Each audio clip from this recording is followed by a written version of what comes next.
Bonjour, voici l'essentiel du cours concernant le chapitre 3 de spécialité première en physique-chimie. On parle de tableau d'avancement et qui dit tableau d'avancement dit déjà de définir ce que c'est que l'avancement.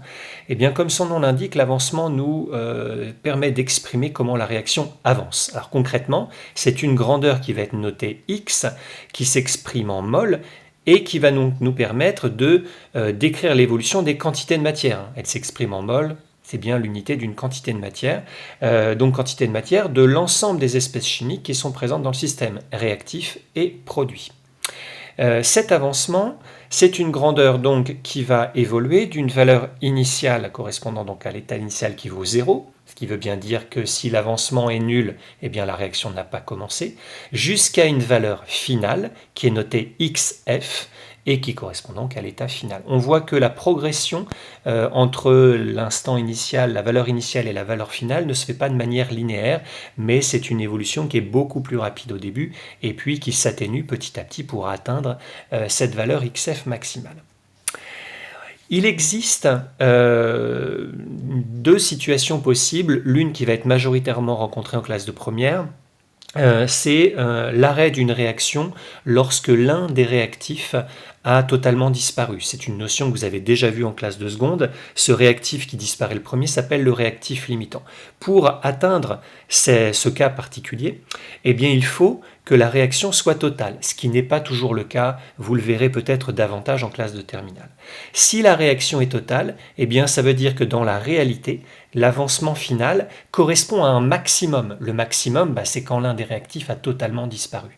Et donc on va distinguer en fait deux avancements finaux. L'avancement final réel, qui correspond vraiment à la réalité de la transformation qui sera notée XF, à l'avancement maximal qui est un avancement théorique, hypothétique, qui parfois est atteint dans le cas d'une réaction totale, mais qui parfois ne l'est pas si la réaction n'est pas totale. Cet avancement va nous permettre, via un tableau, de déterminer la composition d'un système au cours de la transformation et à la fin de la transformation, ça peut être utile.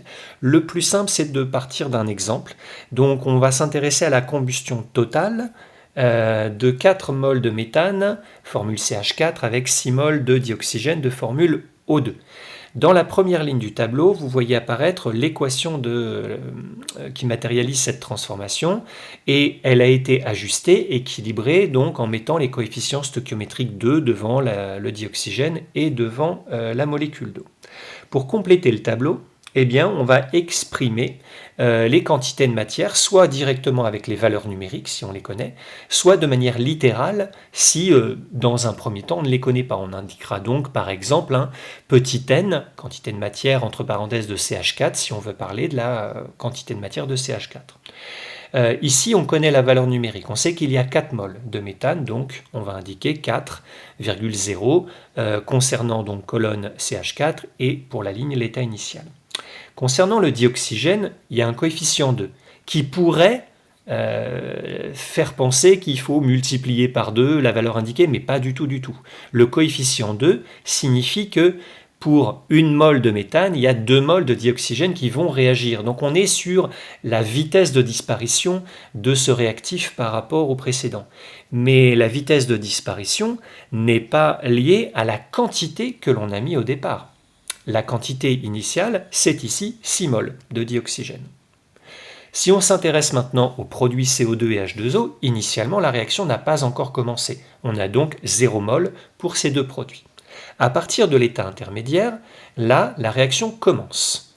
Et concernant les deux réactifs, eh bien, on va voir les quantités diminuer. Diminuer de combien? D'une certaine valeur qui correspond à ce qu'on appelle l'avancement X. Alors, proportionné au coefficient qui intervient devant chacun des réactifs. Je vois que devant le méthane, il y a juste CH4, il n'y a pas de coefficient, sous-entendu un coefficient 1. Ça veut dire que dans l'état intermédiaire, si l'avancement vaut X, eh bien, il y a X mols de méthane qui auront disparu. Il m'en restera donc combien dans le système? Eh bien, 4 moins X. S'il y a X mols de méthane qui disparaissent, le coefficient 2 devant O2 signifie qu'il y a 2 fois plus de mols de dioxygène qui ont disparu, soit 2x. Il me restera donc dans l'état à ce moment-là 6 moins 2x mols. Et cet avancement x me permet aussi de déterminer la quantité des produits qui apparaissent. Donc si l'avancement vaut x, j'aurai x mol de CO2 apparu, et j'aurai 2 fois plus de molécules d'eau, c'est-à-dire 2x. En ce qui concerne maintenant la dernière ligne, on atteint l'état maximal, eh bien il faut réécrire exactement la même chose que dans la ligne précédente, mais simplement en remplaçant le x par xmax. Et on va maintenant déterminer cette valeur de xmax qui me permettra de calculer les valeurs numériques correspondant aux différentes quantités de matière présentes à l'état final de ce système. Il y a deux réactifs, donc deux réactifs limitants potentiels. On va on va chercher qui est le réactif limitant en étudiant ces deux hypothèses. Si c'est CH4 qui limite la réaction, par définition, limiter la réaction, ça veut dire qu'à la fin, il n'y en a plus. N final de CH4 est nul, et le N final de CH4, où est-ce que je le trouve dans le tableau? Ça correspond à cette case, colonne du méthane et ligne de l'état final. Ça veut dire que cette expression-là, 4 moins Xmax, est nulle. Et si 4 moins Xmax est nul, ça veut dire que Xmax vaut 4 mol. Deuxième hypothèse maintenant, c'est le dioxygène qui limite la réaction. N final de O2 est donc nul. Je me réfère donc à cette case-là du tableau. Je peux donc dire que 6 moins 2Xmax est égal à 0. Et ainsi, je résous l'équation. J'arrive à Xmax égale 3 mol. J'ai donc deux hypothèses qui me donnent deux valeurs de Xmax différentes.